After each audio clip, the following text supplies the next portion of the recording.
What promotions did you watch growing up? I watched pretty much just WWF and NWA.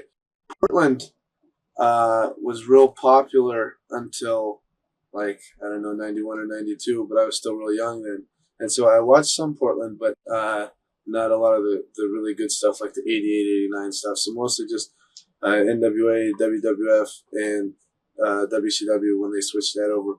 But NWA came to the Pacific Northwest, so we were pretty much a WWF area. Who were your favorite wrestlers? The Ultimate Warrior was my favorite wrestler.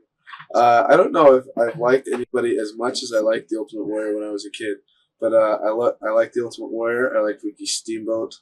I liked Coco Beware, and I like Shawn Michaels. Just all the typical ones that the kids liked during that era. Why did you decide to get into the wrestling business? I never thought of doing anything else really. Like I always said, I'm going to be a wrestler. I'm going to be a wrestler, and then I just said I'm going to be a wrestler. So I graduated high school and went down there, and so that's what I decided to do. How'd you end up down there? Did you have to call, send the tape? No, nothing like that. What happened was I had signed up for Dean Malenko school when I was a sophomore in high school, and I sent him it was like $250 or $500 or something deposit. But then I called him before I was about to graduate, like in February of '99. I called him and said, I'm going to be coming down this, oh, well, we're going to be closing. We're not going to be running anymore. And so then I was scrambling because I was graduating in a couple months. I hadn't applied to any colleges. It was all sorts of nonsense. And then so Shawn Michaels School opened up right then, and then I heard about that, and then I just pretty much, I called and, made some phone calls and that sort of stuff, and I just decided to go down there. Who gave you the name American Dragon? I'm not exactly sure on this. It's a combination between Shawn Michaels and Rudy Boy Gonzales, and I don't know. The whole thing was Rudy gave me a call like 3 nights before my first match and said, "What do you think of the name American Dragon?" I was like, I didn't have anything better, and so I was like, "Oh, okay, because you wrestle like a Japanese guy, but you're American." I was like, oh, and at first, I was like, oh man, this character is going to be awful, but I didn't have anything better, and I thought, oh, you can always change it, and so, but it's kind of grown on me since then, so I'm thankful for it. What did you think when you heard you'd be wearing a mask?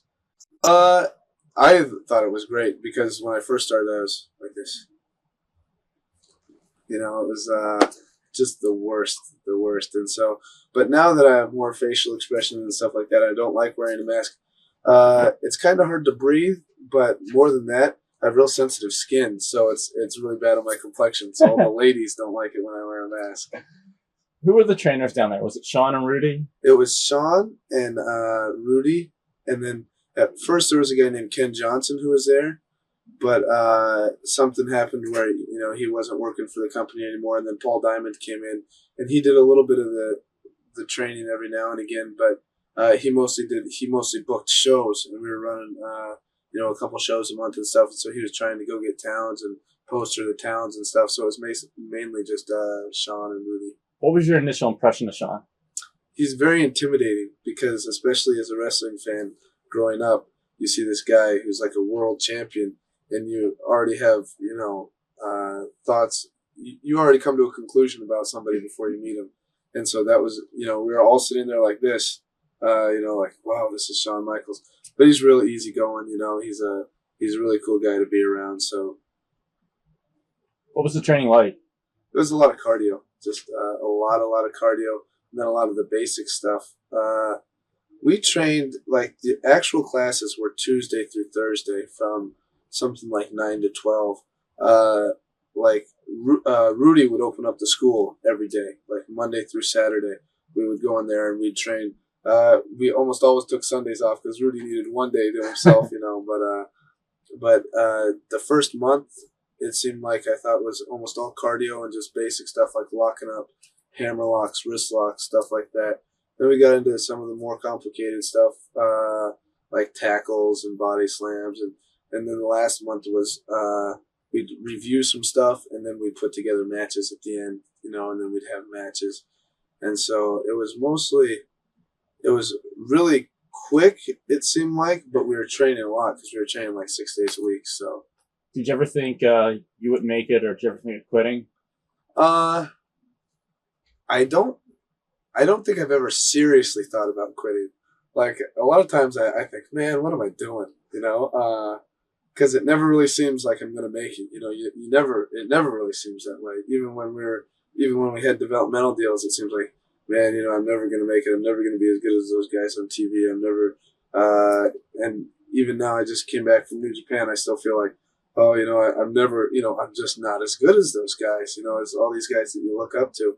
But I haven't really thought about quitting. The only thing that worries me is injuries, but I think I have hopefully, I have quite a while until that catches up with me. So, memories of your match with Spanky that you guys had prior to the first TWA taping?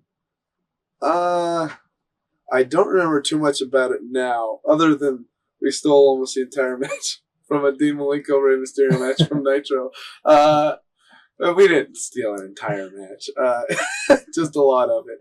And but it was really nerve-wracking because it's your first match and there's like 200 people there and nobody knows who you are. And we're the first students from Shawn's school to have a match, so there's all these TWA guys who Shawn had been bringing in who are watching us. Some are watching just to bash us. Some are watching interested to see how Shawn's trainings are doing. And so it was very nerve-wracking. We went to a 10-minute draw, and the fans, did the 5 more minute chant, and we weren't prepared to go 5 more minutes. So we just boom, boom, boom, boom, and then Shawn came out. It was really, really cool because Shawn came out and said, this is the kind of action that you're going to be seeing more in TWA. For your first match to have Shawn Michaels come out, and there was no plan to do that. He just came out and said, this is the kind of action you're going to see, and put us over like we were, $1 million, even though we weren't. It was really cool. What kind of feedback did you get after the match? We got positive, almost all positive feedback. I think a lot of the guys were afraid, like the TWA regulars were afraid to say anything negative to us about because we're Shawn's guys, and rightfully so. If anybody's going to say anything negative to us, it should be Shawn or Rudy, or somebody like that. My only we came back and everybody said, "Oh, it was great," but we never really got any negative feedback, which I think is just as important as the positive feedback. And so, almost the entire time we were there, we didn't get a whole lot of negative feedback because Shawn's a very positive person. He says, "Okay, this was good. This was good. This was good. This was good." And same with Rudy, and they understood that we hadn't been wrestling very long at all, and so they were focusing on the positive parts. And then kind of when we got to Memphis, that's when we had to really start working on the negative parts, the parts that we weren't very good at. So, what are your memories of the first TV taping? I think you worked with Rudy. Yeah, I was pretty comfortable. That was I think my 4th match. But I got to wrestle Rudy a couple times the weekend before that, and then we trained with Rudy all the time, and so that was probably one of my more comfortable matches that I like in the beginning part of my career. It was really, really comfortable. Watch thousands of exclusive shoot interviews right now on TitleMatchNetwork.com.